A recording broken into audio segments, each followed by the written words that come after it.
Hello and welcome to Western Civ. In this bonus author interview, I sit down with historian Tom Wheeler, and we talk about his most recent book, Techlash, Who Makes the Rules in the Digital Gilded Age. Link in the show notes if you want to take a look at picking up a copy of it. I think it's a great book, not just for history buffs. In this particular case, of course, history buffs are going to love it because it talks about the Gilded Age. But it's also an interesting book if you're just interested in modern public policy, or if you're just kind of curious about, hey, what is AI and what is the government going to do about it? And I think one of the things that Tom and I come back to again and again is there's a lot of parallels between the past and the present, especially if you look at the rate of industrializing, I suppose, technological change in the Gilded Age, so late 19th, early 20th century, and then the pace of change driven, by superconductors and computers today. Like, it's the same in a lot of different ways, and how we react to it can do a lot and can say a lot about us as a society. So this is a good interview. I really hope you enjoy it. It's a wonderful book. Pick up a copy. Link is in the show notes. And so, therefore, without further ado, here's the interview.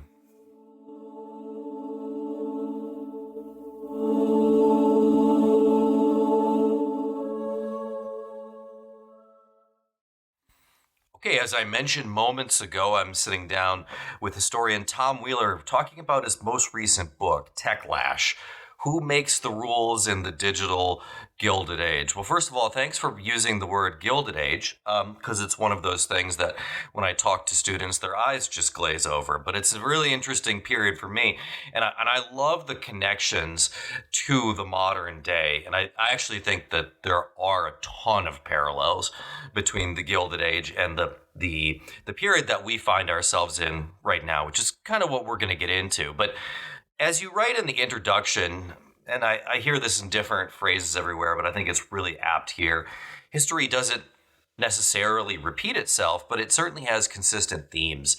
And so kind of broadly, just kind of starting out, like, how does the Gilded Age relate to the age that we find ourselves in? Because trains and electricity seem the thing of the distant past. Well, first of all, Adam, thank you very much for inviting me, and it's a great pleasure to be with you and your listeners today. You were talking about Gilded and the Gilded Age, and then talking about how today echoes that. It was Mark Twain who created the term the Gilded Age, and he also had that great observation that history doesn't repeat itself, but it sometimes rhymes. And I think that's what we're dealing with right now. Let's look at the similarities between today and the Gilded Age, which was the late 19th, early 20th century. You've got new technology driving change. You've got new economic models resulting, new products, lower prices for many products. You've got the acceleration of life. We never stop and think about back in the 1900s how everybody was rebelling against how fast life had all of a sudden become.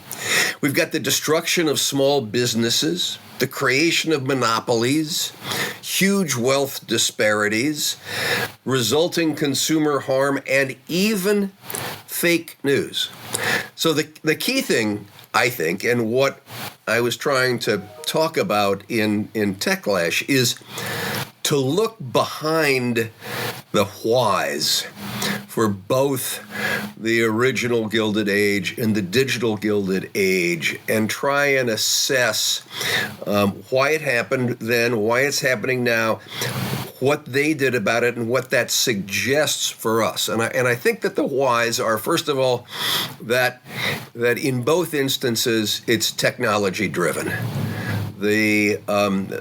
What changed life in the Gilded Age was the railroad, which was the first high-speed network, then immediately followed by the telegraph, which was the first electronic network, and that then changed or created the Industrial Revolution and created opportunities for visionary entrepreneurs and their investors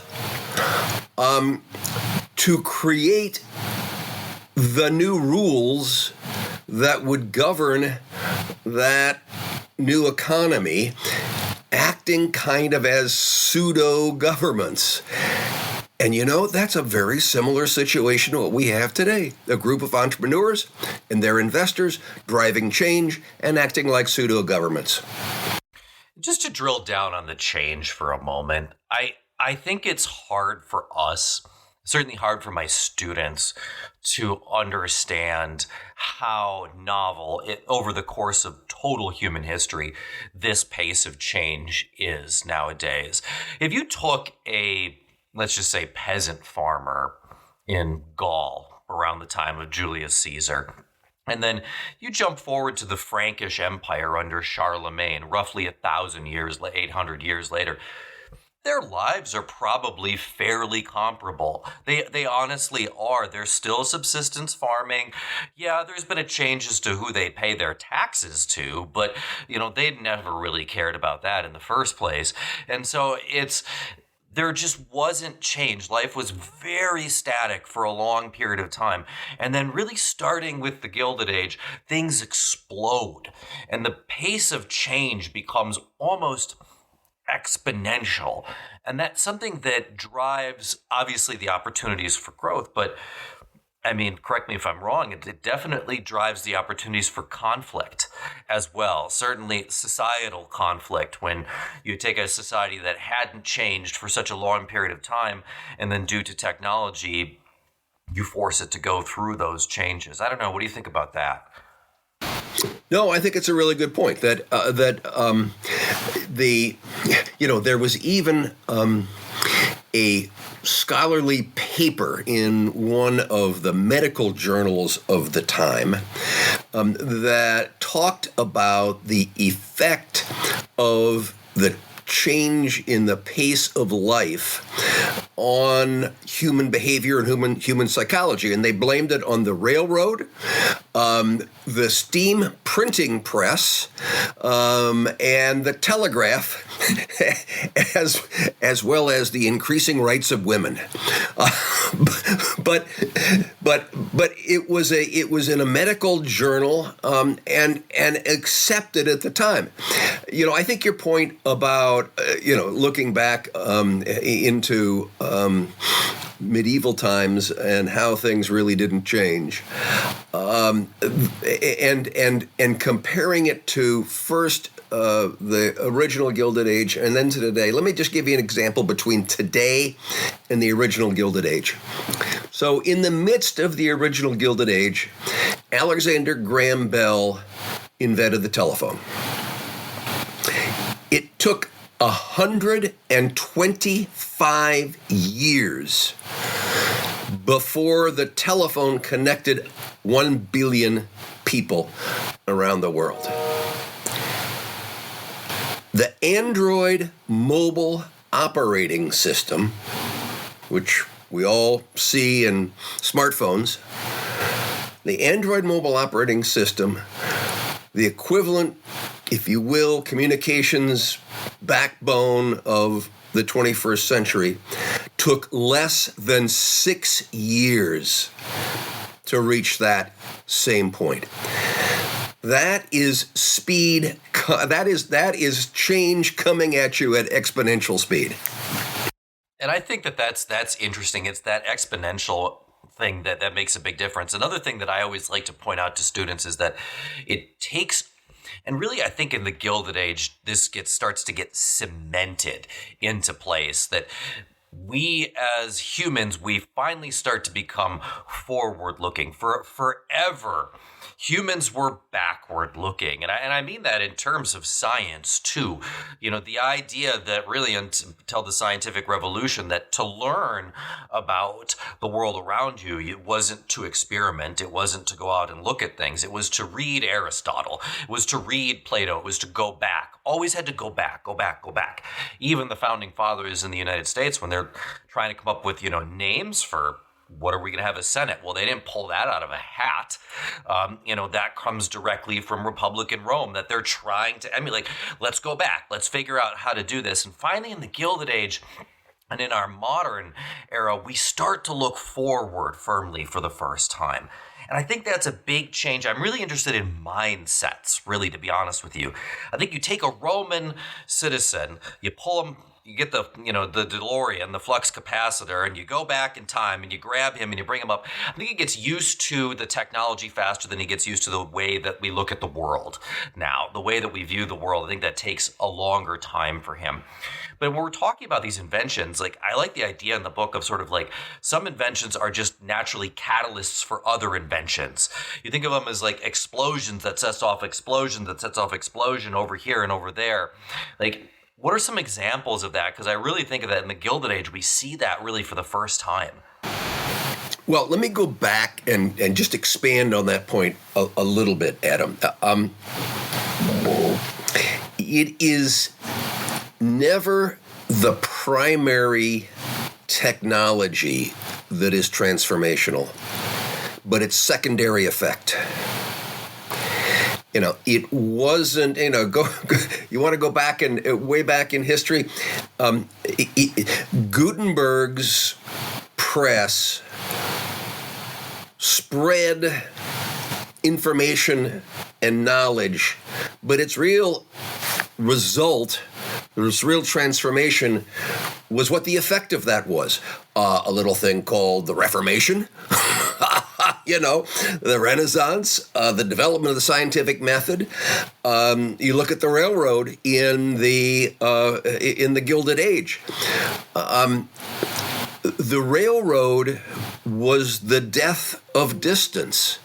It had, from time immemorial, it had been geography and physical barriers that determined the breadth of economic activity, and the railroad changed all of that. And then right on the heels of the railroad comes the telegraph, which was, the end of time as a determining factor. And so what we're looking at in both revolutions is we need to make sure that we're not focusing on the technology per se, but we're focusing on what its effects are. And if I can just jump forward a bit, that's the issue dealing with artificial intelligence today.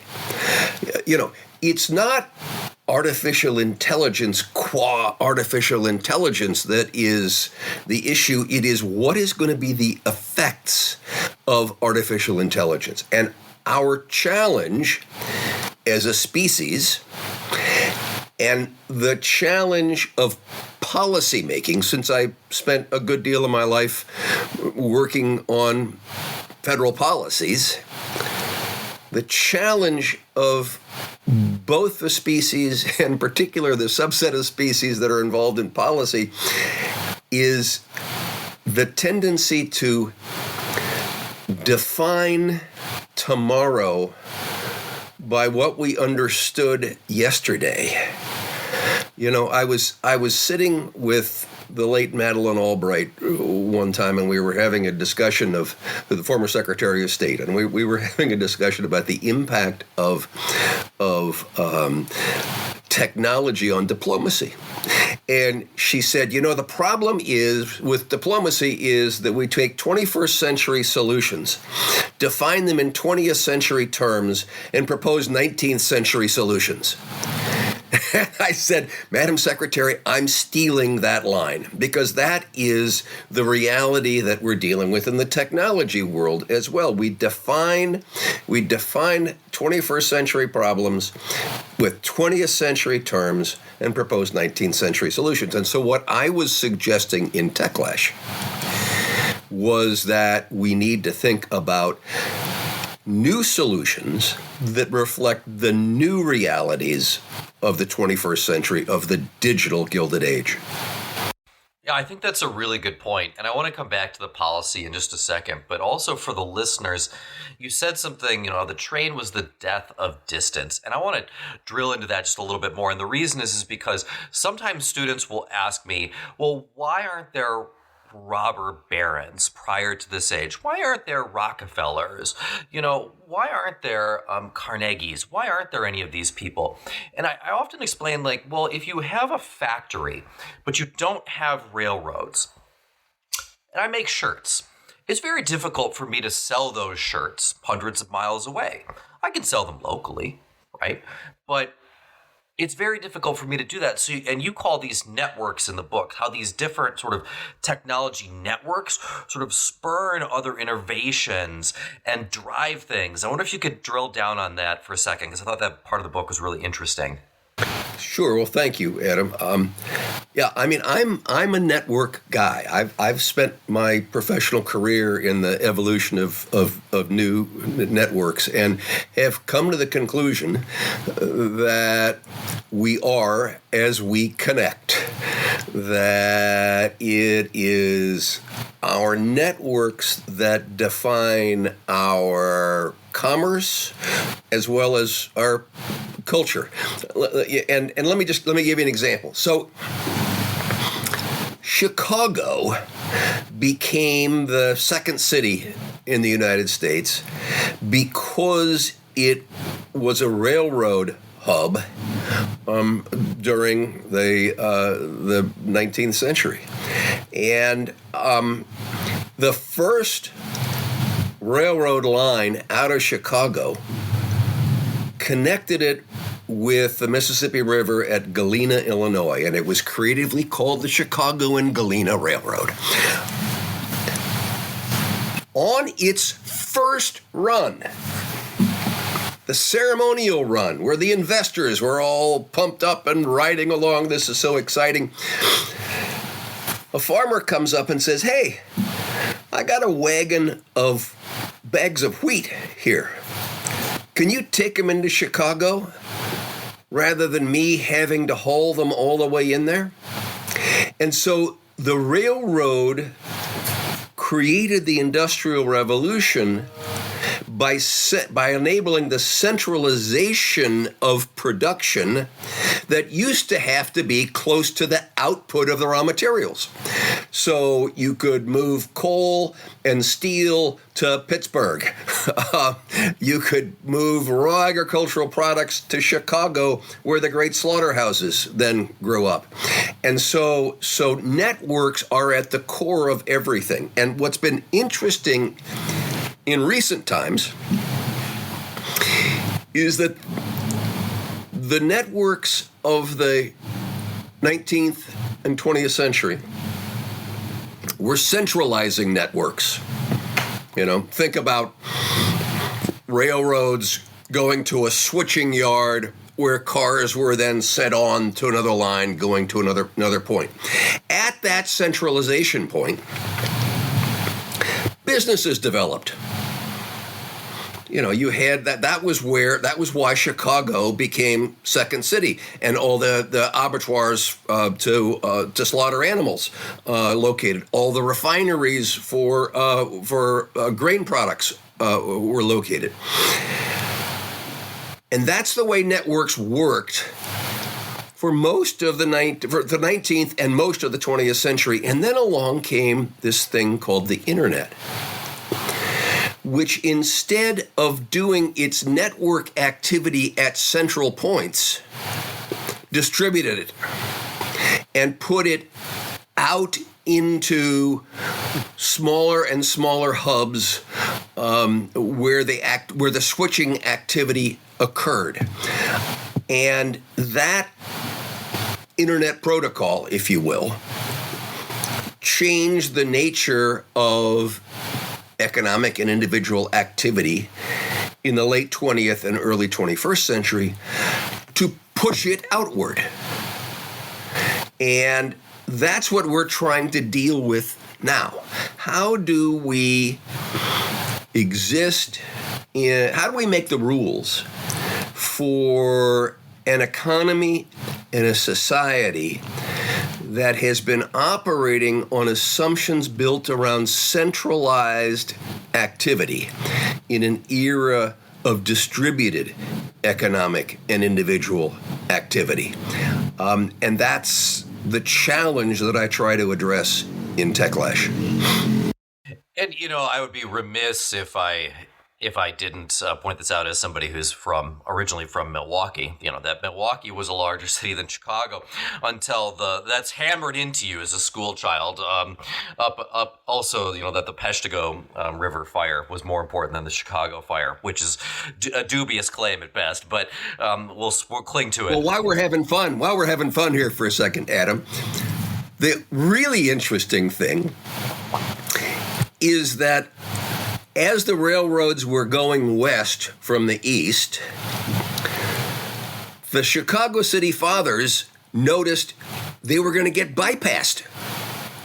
And so they illegally went out and built a line into Chicago to create the economic activity in Chicago.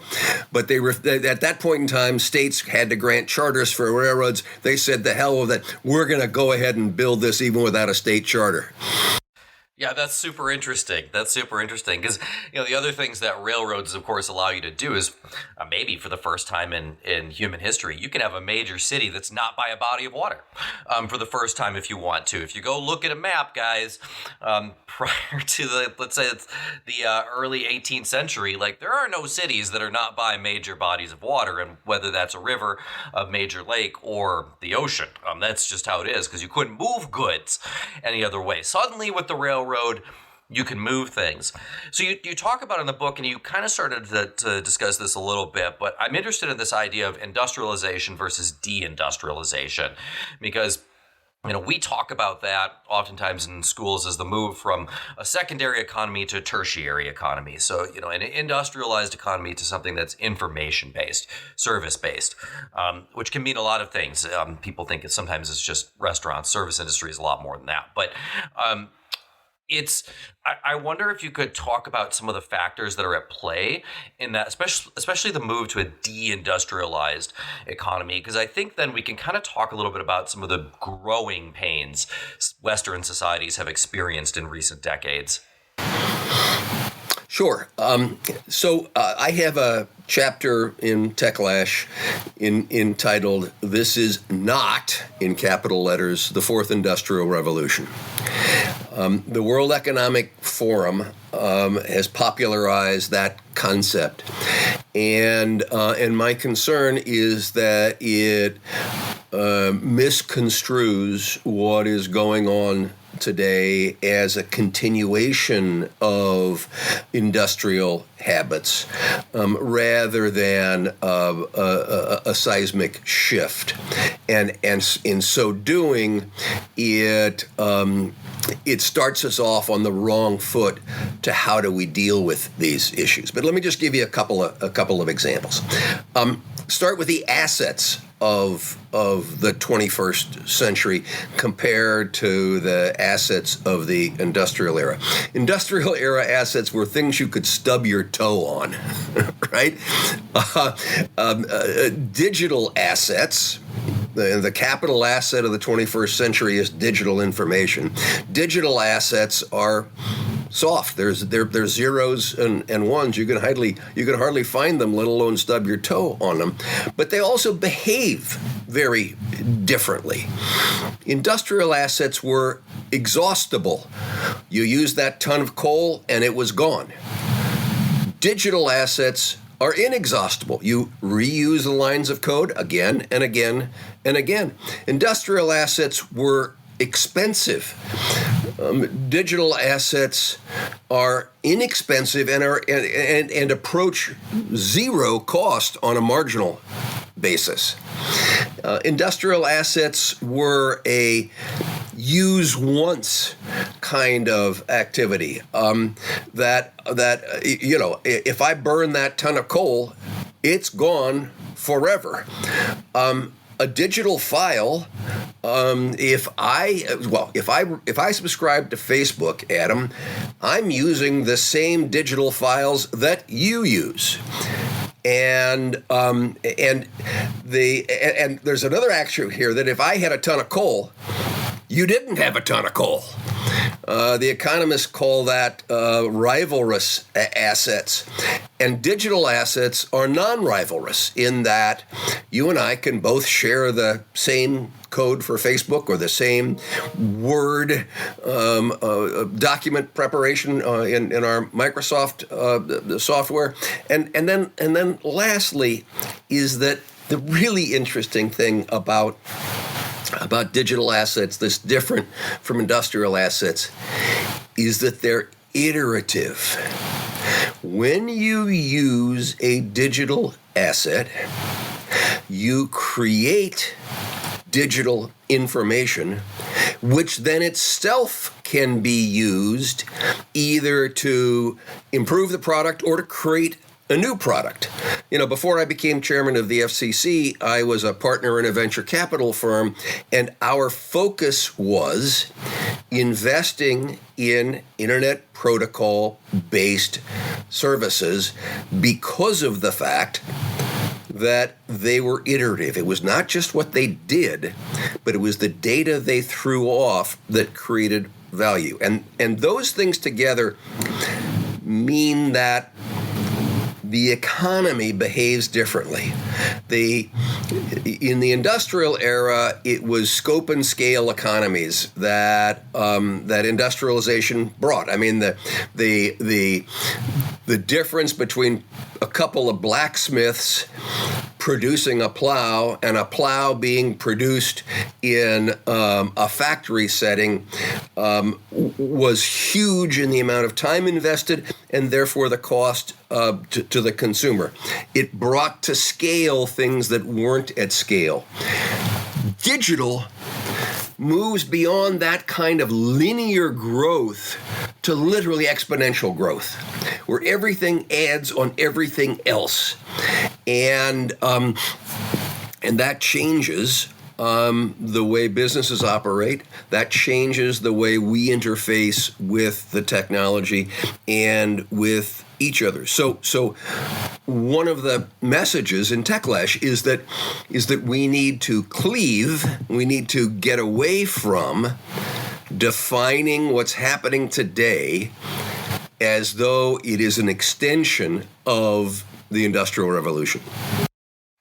I mean, it's a great point. I certainly hope that people read the book, but also can look at this scenario and recognize that what we have here is a break. It's not a continuation for all the reasons that you point out and for many others.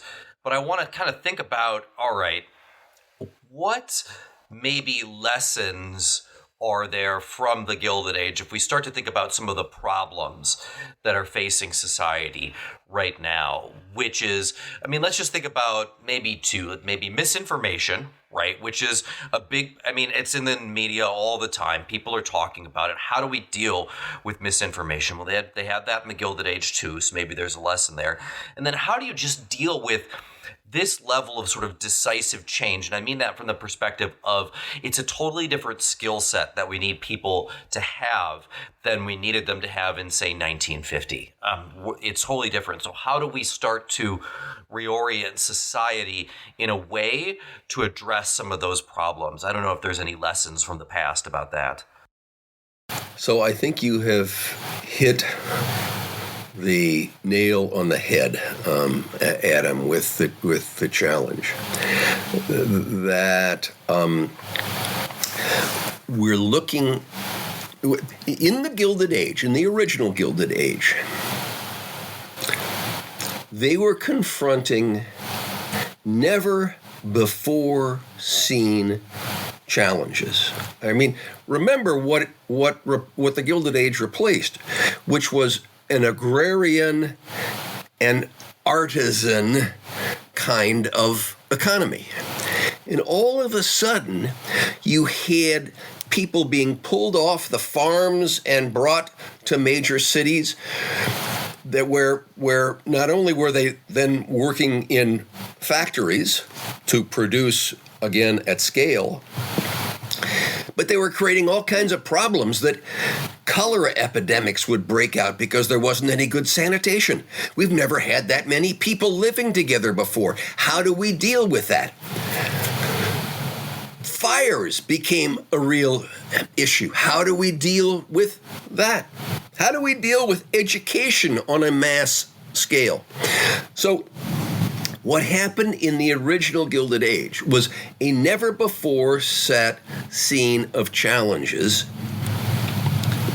that society responded to with never-before-seen solutions.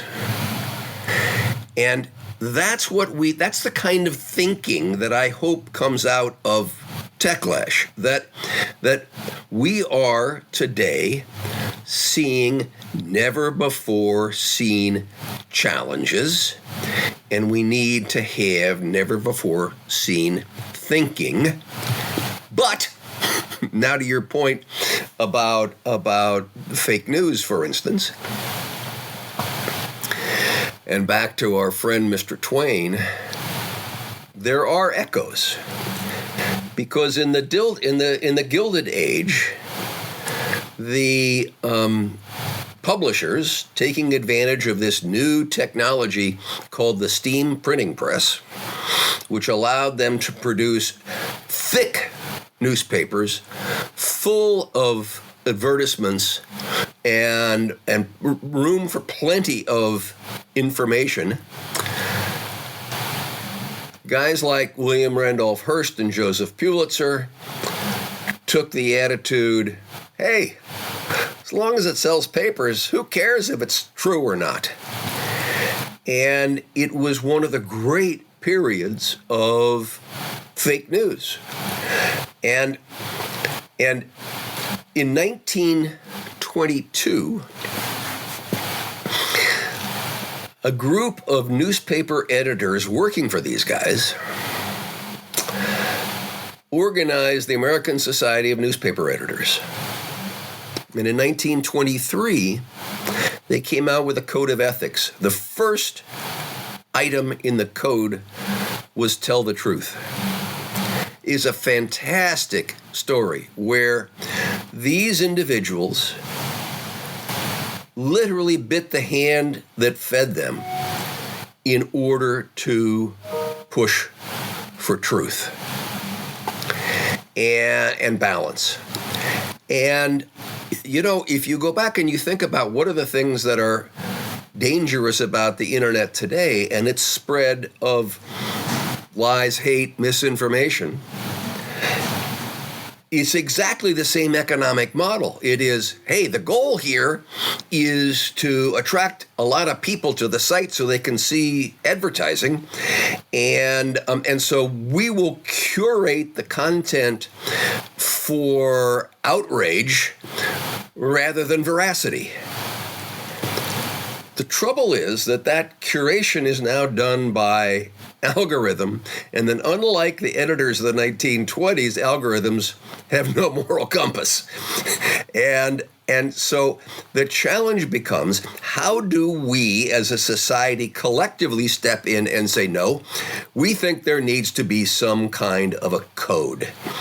And again, one of the things that I propose is a structure whereby that could be accomplished in government.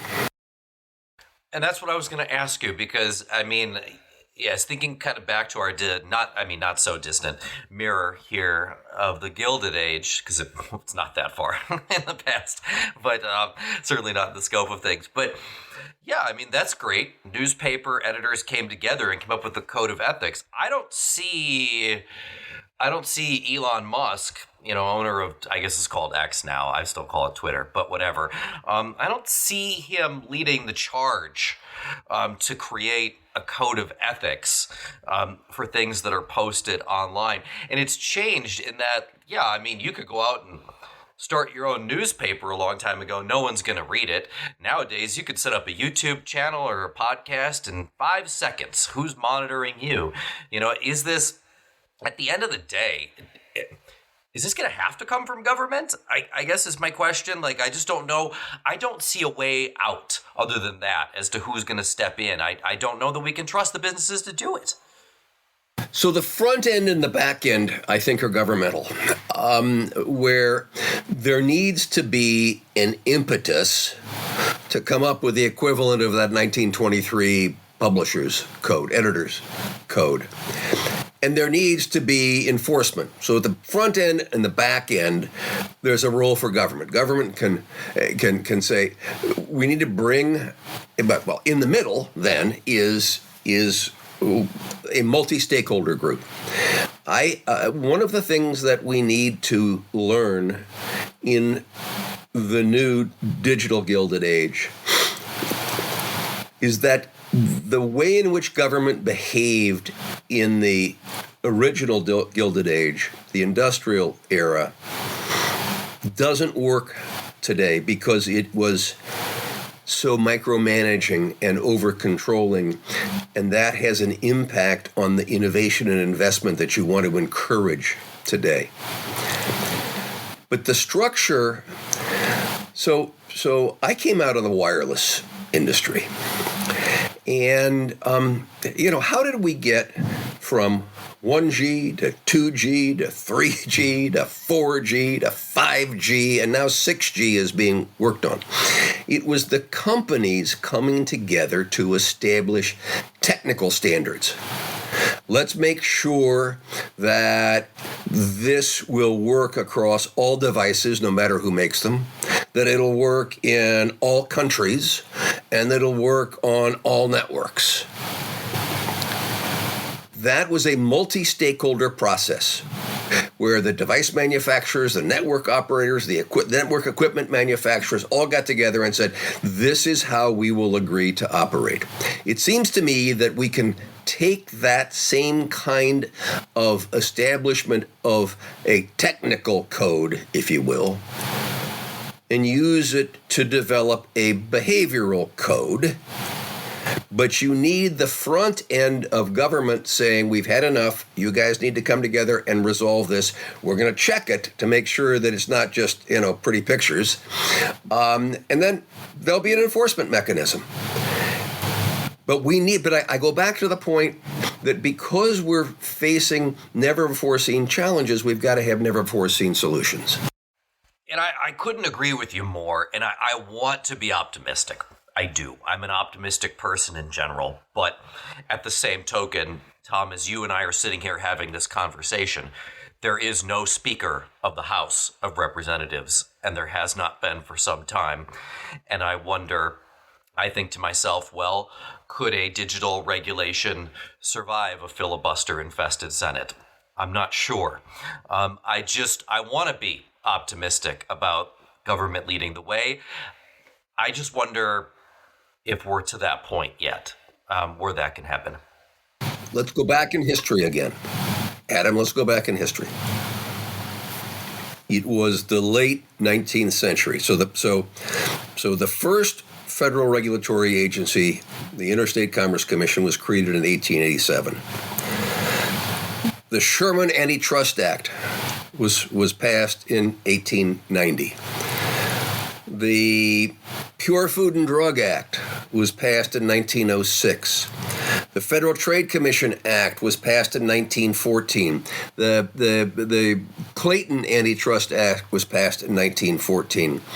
You remember those classic pictures that you saw in school, and you're probably still using in class, of the big fat cat moneyed barons behind the rows of the United States Senate, and these rules were passed, these laws were passed at a time when corruption was rampant in the Congress of the United States. Literally, cash was exchanged freely. You didn't vote against the railroads because the railroads gave you free tickets.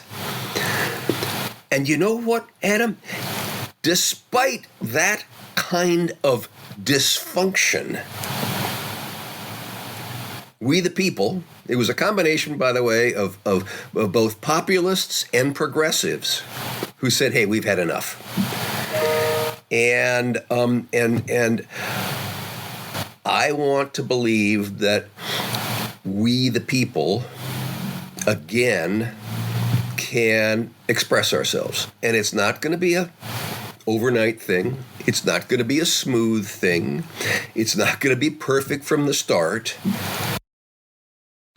I do agree with you, by the way. At the end of the day, I think that what the United States has shown us is, I mean, we went through a civil war, we survived a civil war, so when people say, things have never been this bad in this country, I'm like, well, we did fight a civil war.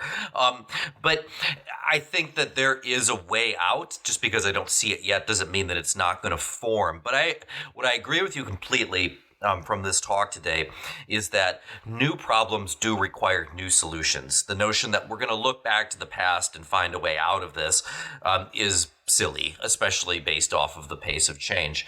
I wanted to ask you this question, and this is kind of an off-the-wall question, but I'm really interested in time. I'm really interested in the monetization of time that really happens starting with the Industrial Revolution. Because if you think about it, prior to that, it's by and large an agrarian society. You have sort of a task-based life. Well, I've got to till this field. However long it takes me to till this field is however long it takes me to till this field. But when we transition to an industrialized economy, suddenly everything is judged on time. Like, well, you work this shift from this time to this time, and you're not paid necessarily based on the output, but based on the amount of time that you spend here. I wonder, do you think as we move to sort of a deindustrialized tertiary economy, do you think there'll be a move away from that in the future, or do you think we're kind of stuck still in this idea of, well, you owe me 8 hours of time, and that's what I'm going to judge your productivity on? I'm just curious. Haven't we already started to see that in the work from home phenomenon? Yeah, I think so, and that's kind of what I was wondering, which, by the way, I'm in favor of. Like, I've always thought it's rather silly if you can accomplish a task in 20 minutes to say that you need to spend an hour doing it. We should move off from that. But, just one of those things. Well, but I think there's another aspect to it as well, which is you and I are recording this on a Sunday morning. Sundays used to be sacrosanct. Before we recorded this, I was sitting at my desk here at home working. I will be working after we record this. The constant connectivity has made time fungible. And the barriers that used to exist, the structural barriers that used to exist about this is how you spend time, no longer exist. We're working our way as a society right now through that question. I mean, what do you do when you go back to work? How many meetings have you ever been into where people say, all right, you turn your phones off now? And we're trying to come up with those new cultural behavioral rules. And what I've been talking about is the need to come up with new commercial behavioral rules. Yeah, I think, and I think that those behavioral rules are something that we're still working through in a lot of ways. And you do kind of think about the idea of the meeting. Now you might have a meeting where everyone in the building is joining via Zoom, even though they're all in the building together. And like how that alters what we see the purpose of this is a little bit different, especially with the knowledge that all of us have, which is when I'm talking on a Zoom meeting, I know people are probably kind of listening, most of them. They're not 100% locked in. Now, as a teacher, I'm used to most people not listening to what I'm saying, but that's just me. But let's just ask, I am just kind of curious. You talk about the idea of sort of virtual reality and AI as we sort of get to the end of the book, and sort of like, what guardrails does the Gilded Age suggest to us that we need to get in place as these new technologies come out that could just blow the doors off? I mean, you talk about exponential growth in technology, but once real functioning AI, and we're starting to see the edges of it right now, but once it's firmly up and running, I don't think we can even conceive of the number of things that we're going to change. And so I'm wondering, like, can we Monday morning quarterback this? Or before this genie is out of the bottle, do we need to sit down and say, gosh, we really should come up with some rules right now, because trying to do this after the fact could get real ugly? Well, as you know from the book, I'm of the latter school, but it's interesting that the internet, which has had such a profound impact on how we all live our lives and how commerce operates, was in essence a call and a response kind of structure in which we would go to the internet, go to a place on the internet, and then react to our screen. It was a two-dimensional activity. Both the metaverse and AI, and I think the thing that we need to make sure that we don't forget is that it is AI that runs the metaverse. Right?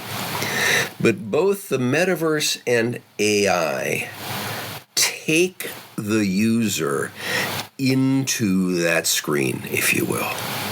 ChatGPT, I'm talking to ChatGPT. I'm chatting with them. But even more powerfully, in the metaverse, I'm inside. I am interacting with somebody else. The metaverse moves us from social media, where we sit there and look at what others type or show as video, to social virtual reality, where I'm inside interacting with somebody. It's exciting. I mean, we all see the ads that Meta is running on TV and elsewhere, talking about how surgeons will be able to practice in the metaverse before they ever lay a scalpel on your body or mine. I like that idea. As a history teacher, you've got to love the idea that students can transport back to the Roman era and be there with Mark Antony on the steps of the Roman Forum. But the issues that arise out of that just start with the question of privacy. What information is displayed, how there will be competitive alternatives that you and I as consumers can consider. Those are issues, those are very real issues that we have to solve as the metaverse and AI expands. But the answer we're getting, at least from the metaverse, is, oh, don't worry. We got plenty of time to work that out. No, we don't. So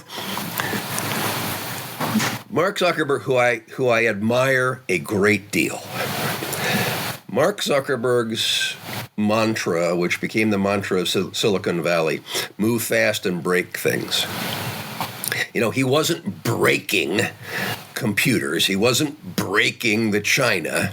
He was breaking the behavioral patterns that for over a century had provided stability. And why do you move fast? You move fast so that those changes are adopted before anybody really understands the depth of their impact. We've learned that lesson.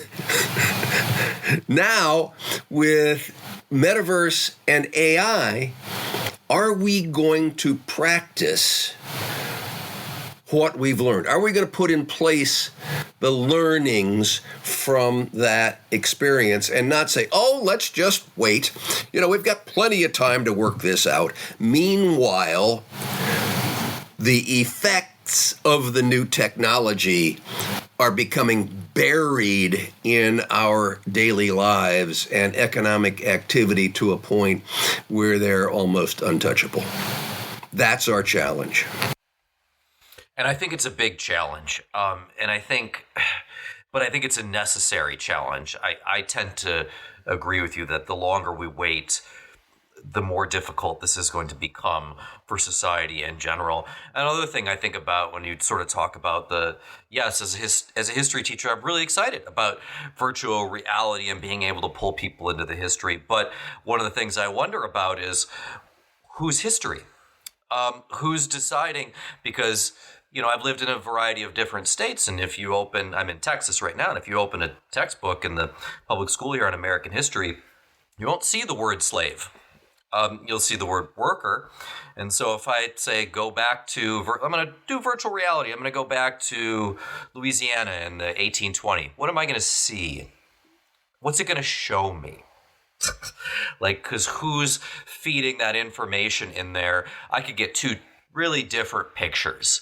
And how does that then start to shape our collective views of our past in ways that we may be very happy with and ways that we may be very unhappy with? And there may be groups who are very happy and groups that are very unhappy at the same time. And how are we going to navigate that? But we need to have that debate now.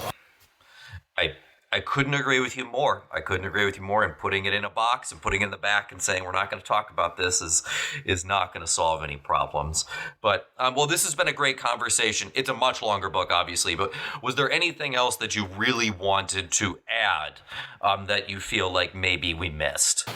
No, Adam, it's great to be able to talk to a historian about how you make history relevant today. And I thoroughly enjoyed this and appreciate the opportunity. Thank you very much. Well, it's a great book. I always appreciate books that try to connect the past to the present because it makes it much more relevant.